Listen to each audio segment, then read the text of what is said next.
নামাজে একই রাকাতে সূরা ফাতিহা পড়ার পর 3 বার সূরা ইখলাস পড়া যাবে কিনা? খুবই দরকারি একটা প্রশ্ন।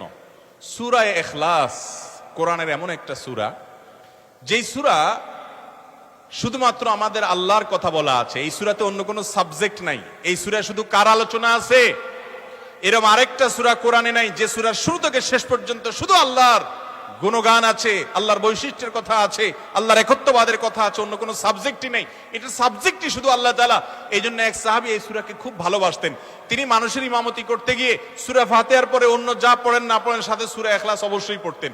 দুইজন সাহাবীর জীবনে এরকম ঘটনা পাওয়া যায়। একজন সম্ভবত মসজিদে কুবার বা এরকম কোন মসজিদের ইমাম ছিলেন, আরেকজন জিহাদের ময়দানে এই কাজ করতেন। সাহাবীরা এসে বলছেন, ইয়া রাসূলুল্লাহ, উনি নামাজ পড়ালে অনেক লম্বা সময় ধরে সালাত আদায় করে, আমাদের কষ্ট হয়ে যায়। নবীজি ডেকে বলছেন, তুমি কেন এই কাজ করো? বললেন, ইয়া রাসূলুল্লাহ, সূরা ইখলাস, এখানে আমাদের রবের কথা বলা হয়েছে, আমার রবের পরিচয়ের উল্লেখ দেওয়া হয়েছে। এটা নামই সূরা ইখলাস, তাওহীদকে খালেজ করার সূরা, শিরক মুক্তির সূরা, আমার রবের গুণের সূরা। এখানে অন্য কারোর ইস্যু নাই, শুধু আমার আল্লাহর কথা বলা আছে। এই জন্য সূরার মর্মটা, এর অর্থটা আমাকে খুব স্পর্শ করে, আমার খুব ভালো লাগে।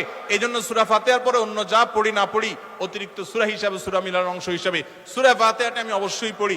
নবী করিম সাল্লাল্লাহু আলাইহি সাল্লাম বলেছেন, এই সূরার ভালোবাসায় তোমাকে জান্নাতে নিয়ে যাবে। এই জন্য ভাই দেখবেন সকাল সন্ধ্যায় সূরা ইখলাস, সূরা ফালাক, সূরা নাস 3 বার 3 বার, সকাল সন্ধ্যার পাশাপাশি 5 ওয়াক্ত সালাতের পরে একবার, রাতের শোয়ার সময় আবার 3 বার, মানে সূরা ইখলাস এতবার পড়ার আল্লাহ তাআলা ওজিফা করে দিয়েছেন। আমরাও সূরা ফাতিহা সবচেয়ে বেশি পছন্দ করি। এই মজলিসে যত লোক আছেন, আমার বিশ্বাস বেশিরভাগ মানুষ সূরা ইখলাসকে মহব্বত করেন, তবে সেটা ওই সাহাবীর মহব্বত করে না, নামাজ শর্ট করার জন্য। ঠিক না? অনেকে আছে দেখা যায় সূরা ইখলাস ছাড়া কিছু পড়ে না। কারণ কি? আয়তনে নামাজটা তাড়াতাড়ি শেষ করার জন্য।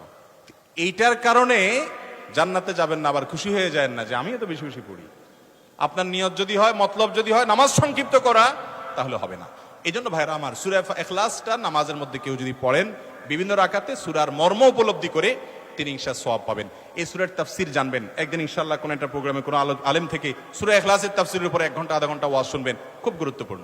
সূরা ইখলাস এটা যদি কেউ 3 বার 4 বার 5 বার পড়ে, শুধু সূরা ইখলাস না, অন্য সূরাও, সূরা ফাতিহার পরে আপনি সূরা ইখলাস 3 বার পড়লেন, সূরা ইযা জা 2 বার পড়লেন, অন্য সূরা 3 বার পড়লেন, কোনটা রিপিট করলেন, একই আয়াত বারবার পড়লেন, এটাতে কোনো অসুবিধা হবে না।